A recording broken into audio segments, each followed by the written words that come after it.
Stories Telugu. మాయాదయ్యం అడవిలో రహస్యం. రామాపురం అనే గ్రామంలో చిన్ని అనే ఒక అమ్మాయి, శివ అనే ఒక అబ్బాయి ఉంటారు. వారిద్దరూ ప్రాణ స్నేహితులు. వారు ఒకే స్కూల్లో చదువుకుంటూ ఉంటారు. అమ్మా, నీ ఆరోగ్యం ఎప్పుడు నయమవుతుంది? ఇంకా ఎన్ని రోజులు ఇలా బాధపడుతూ ఉంటావు? నీకు తెలుసు కదా, 4 రోజులైంది ఇంట్లో వంట చేసి. నువ్విలా ఏం తినకపోతే ఎలా అమ్మా? చిన్ని, నాకు తెలుసు నీకు ఆకలిగా ఉంది. కాని చిట్టి తల్లి, నేను ఏం చేయను. ఈ జ్వరం తగ్గడమే లేదు. అమ్మా, నాకు కొంత డబ్బివ్వు, నీకోసం మందులు తీసుకొస్తాను. ఊరంతా ఎండిపోయింది. 6 నెలలయ్యింది నేను పొలం పనికి వెళ్ళక. మిగిలిన కొన్ని డబ్బులు కూడా అయిపోయాయి. వెళ్ళి నా కోసం పక్కింటి పిన్ని దగ్గర గంజి తీసుకొనిరా. గతిలేని చోట గంజే పానకం. పిన్ని, పిన్ని. ఏమిటమ్మా చిన్ని, ఇలా వచ్చావు? కాస్త గంజి ఉంటే ఇస్తారా? అమ్మకు ఇంకా జ్వరం తగ్గలేదు. అయ్యో అవునా, ఉండు తెస్తాను. మీ నాన్న బ్రతికుంటే మీకు ఇన్ని కష్టాలు వచ్చేవే కాదు అంటూ ఆమె లోపలికి వెళ్ళి గంజి తెచ్చి చిన్నికి ఇచ్చి ఇలా అంటుంది. నువ్వు ఈ గంజి తీసుకొని మీ అమ్మకి తాగిస్తూ ఉండు. నేను వెళ్ళి డాక్టర్ని పిలుచుకొని వస్తాను. సరే పిన్ని. డాక్టర్ పరీక్షించి ఇలా అంటాడు. చూడండమ్మా, ఈమె చాలా నీరసంగా ఉంది. ఇంకా కొన్ని రోజులు ఆహారం తీసుకోకుండా ఉంటే ఈమె ప్రాణాలకే ప్రమాదం. ఈ మందులు రాస్తున్నాను, క్రమం తప్పకుండా వాడండి. చిన్ని, నేను వెళ్ళి మందులు తీసుకుని వస్తాను. నువ్వు అమ్మని చూస్తూ ఉండు. ఈ కష్ట సమయంలో మాకు ఇంత సహాయం చేస్తున్నావు. నీ మేలు ఈ జన్మలో మర్చిపోలేను వదినా. పర్వాలేదులే వదినా. అన్న బ్రతికున్నప్పుడు మీరు మాకు చేసిన సహాయంతో పోల్చుకుంటే ఈ చిన్న సహాయం ఏ పాటిది చెప్పు? చిన్ని చిన్నప్పుడే తన నాన్న మరణించడంతో అప్పటినుంచి తల్లి కూతుళ్ళిద్దరూ ఒంటరిగా బ్రతుకుతూ ఉంటారు. చిన్ని తల్లి ఇల్లు గడవడానికి వేరే వాళ్ల పొలంలో పనికి వెళ్తూ ఉండేది. శివకు చదువంటే చాలా ఇష్టం. బాగా చదివి పెద్ద ఉద్యోగం తెచ్చుకొని డబ్బు సంపాదించాలి అనుకునేవాడు. కాని మళ్ళీ తాగొచ్చావా? ఇంట్లో భార్య పిల్లలు ఒంటరిగా ఉన్నారని ఏం పట్టించుకునేది లేదు. కాని ఉదయం నుండి రాత్రి వరకు తాగి తందనాలు ఆడటం ఒక్కటి తెలుసు. నా తలరాతే బాగోలేదు. నీలాంటి వాణ్ణి పెళ్లి చేసుకున్నాను. ఇప్పుడు కూడా నీ తలరాతను మార్చుకోవచ్చు. వెళ్ళిపో ఇక్కడి నుంచి. శివ లేకపోయి ఉంటే ఖచ్చితంగా వెళ్ళిపోయేదాన్ని. నీలాంటి పనికి మాలిన వాడితో బ్రతకడం కంటే బయటికి వెళ్ళి అడుక్కోవడం మేలు. ఎంత మాట అన్నావే నన్ను. నేను పనికి మాలినా? వర్షాలు పడక ఊరు మొత్తం ఎండిపోయింది. పొలం పనులు ఎలా జరుగుతాయి? డబ్బు ఎక్కడి నుంచి సంపాదించాలి నేను? అదంతా నాకు తెలీదు. ఇంట్లో ఒక్క బియ్యపు గింజ కూడా లేదు. ఎదిగే బాబుకి కనీసం ఒక్క పూటైనా భోజనం పెట్టకుంటే ఎలా? నేనేం చేయలేను. ఏం చెయ్యలేను. తాగడం మాత్రం బాగా చేయగలవు. నోరు మూసుకోవే, ఊరికే వాగకు. వీళ్ళెప్పుడు కలిసినా గొడవలు పడుతూనే ఉంటారు. నా గురించి ఎవ్వరూ ఆలోచించరు. ఊరిలో నీళ్ల కరువు రాకపోయి ఉంటే బాగుండు.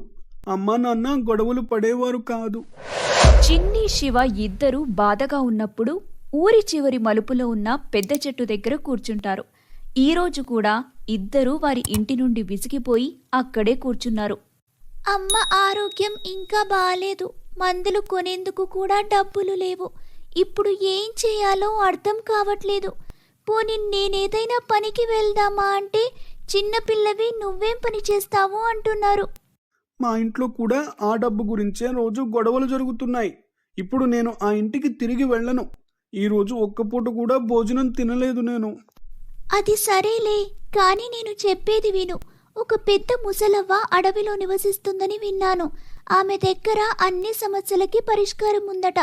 మనం తన దగ్గరికి వెళ్ళి మన బాధల్ని చెప్పుకుందాం. బహుశా మనకు మంచి జరుగుతుందేమో. అవన్నీ నేను నమ్మను. అయినా సరే, నువ్వు చెప్తున్నావు కాబట్టి రేపు నేను ముసలవ్వ గురించి తెలుసుకుంటాను. ఒకవేళ నువ్వు చెప్పింది నిజమైతే మనం రేపు అడవిలోకి వెళ్దాం. అయితే సరే. మరుసటి రోజు శివ తన స్నేహితులను అడవిలోని రహస్యం గురించి అడిగి తెలుసుకున్నాడు. ఒరేయ్, చాలా మంది నీలాగే అడవిలో రహస్యం తెలుసుకోవడానికి వెళ్ళి తిరిగి రాలేదు. ఆ ముసలవ్వ చాలా భయంకరంగా ఉంటుందని విన్నాను. ఎన్ని కష్టాలు ఉంటే ఏమైందిరా? నువ్వు అడవిలోకి వెళ్ళి ప్రాణాల మీదకు తెచ్చుకోకు శివ. నిజానికి ముసలవ్వ ఒక దెయ్యం. తను చెప్పింది చేయకపోతే మనుషుల రక్తం తాగుతుందట. ఇలాంటి మాటలు చెప్పి నన్ను భయపెట్టకండి. మీరు వస్తారా రారా? ఒక్క మాటలో చెప్పండి. ఈ పేదరికంలో నరకం అనుభవించటం కంటే అడవిలోకి వెళ్ళడం మేలు. శివ మాటలు విన్న స్నేహితులిద్దరూ కోపంగా అక్కడ్నుంచి వెళ్ళిపోతారు. వెళ్ళండిరా, మీరు రాకపోతే ఏమి, నేను వెళ్తాను. ఇలా అనుకుంటూ శివ చిన్ని ఇంటికి వెళ్తాడు. అమ్మా, లేచి ఈ గంజి నీళ్ళైనా తాగు. ఇలాగే ఉంటే నీకింకా నీరసం వస్తుంది. లే అమ్మా. ఇప్పుడు నాకు చాలా నిద్ర వస్తుంది చిన్ని, తర్వాత తాగుతాలే. చిన్ని, చిన్ని, ఉన్నావా ఇంట్లో? ఆ వస్తున్నా శివ. అంటూ చిన్ని బయటికి వెళ్తుంది. ఏమైంది శివ, అంతలా అరుస్తున్నావు? నువ్వు చెప్పింది నిజమే చిన్ని. నిజంగానే అడవిలో ముసలవ్వ ఉందంట. తను మన కష్టాలన్నీ తీరుస్తుందట. మరి ఎప్పుడు వెళ్దాం అడవిలో రహస్యం తెలుసుకోవడానికి? రేపు ఉదయాన్నే నువ్వు రెడీ అయ్యి ఊరి బయట చెట్టు దగ్గరకు వచ్చేయ్, వెళ్దాం. అయితే మీ అమ్మకు ఆరోగ్యం బాగోలేదు కదా, ఎలా మరి? పక్కింటి పిన్నికి చెప్పి వస్తానులే, తను చూసుకుంటుంది. ఇలా అనుకొని ఎవరింటికి వారు వెళ్ళిపోతారు. శివ అడవిలో తినడానికి కొన్ని ఫ్రూట్స్ తీసిపెట్టుకుంటాడు. మరుసటి రోజు ఉదయాన్నే పెద్ద చెట్టు దగ్గరకు చేరుకుంటారిద్దరు. వాళ్ళు అడవి వైపు వెళ్లటం మొదలుపెట్టారు. అలా కొంత దూరం నడుస్తూ ఉండగా చీకటి పడింది. ఇద్దరికీ భయం మొదలైంది. శివ, నాకు చాలా భయంగా ఉంది. వెనక్కి వెళ్ళిపోదాం పదా. అరే, నువ్వే ముందు వెళదామని చెప్పి ఇప్పుడు నువ్వు భయపడి నన్ను భయపెట్టకు. పద వెళ్దాం. నడుస్తూ నడుస్తూ అడవి మధ్యలోకి చేరుకునే వరకు అర్ధరాత్రి సమయం అవుతుంది. కాని వారికి ఎక్కడా ముసలవ్వ జాడే కనిపించదు. అప్పుడు స్నేహితులిద్దరూ ఒక చెట్టు కింద కూర్చున్నారు. నేనిక నడవలేను. ఈ ముసలవ్వ ఎక్కడ ఉందో ఏంటో. బహుశా ఊరిలో వాళ్ళు అబద్ధం చెప్పారు. అడవిలో ఏ ముసలవ్వ లేదేమో. అవును, పద తిరిగి వెళ్ళిపోదాం. నడిచి నడిచి ఆకలితో కడుపు నొప్పిగా ఉంది. ఇంటికి వెళ్తే కనీసం గంజైనా దొరుకుతుంది. ఇదిగో ఈ యాపిల్ తిను. నీకు ఆకలిగా ఉంటుందని నాకు తెలుసు. అందుకే నీకోసం ఫ్రూట్స్ తెచ్చాను. ఇద్దరూ యాపిల్ తిని అక్కడ్నుంచి వెళ్ళిపోదామనుకుని లేచి నిలబడతారు. అప్పుడే వారు కూర్చున్న చెట్టు నీల నుండి ఒక పెద్ద తలుపు బయటికి వస్తుంది. చూడు చూడు, ఎంత పెద్ద తలుపు. కానీ దీనికి గొళ్ళెం లేదు, తాళము లేదు. ఇది ఎలా తెరుచుకుంటుంది? నేను తిండి తినను, నీళ్లు తాగను, కానీ నేను అందరి ఇళ్లను కాపాడుతాను. నేను ఎవరు? ఈ పొడుపు కథ మా అమ్మమ్మ చెప్పేది. దీని సమాధానం తాళం. శివ అలా అనగానే ఆ తలుపు తెరుచుకుంటుంది. అబ్బో శివ, నువ్వు తెలివిలేని గాడిదవనుకున్నా, కానీ నువ్వు చాలా తెలివైన వాడివని ఈ రోజే తెలిసింది. ఇక ఆపు నీ వాగుడు, లోపలికి వెళ్దాం పద. చిన్ని శివ ఇద్దరు భయపడుతూ గుహలోకి వెళ్తారు. అక్కడ ఎవ్వరూ ఉండరు. చాలా నిశ్శబ్దంగా ఉంటుంది.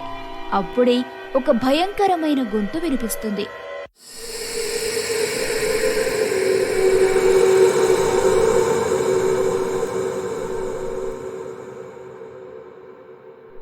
అయ్య బాబోయ్, ఏంటా శబ్దం? నాకు చాలా భయంగా ఉంది శివ. ఆ శబ్దాన్ని వింటూ ఇద్దరు భయపడుతూ ముందుకు సాగుతారు. చిన్ని, ఏమైంది? ఎందుకలా అరిచావు? అంటూ చిన్ని గుహ పైభాగంలో వేలాడుతూ ఉన్న ముసలవ్వను చూపిస్తుంది.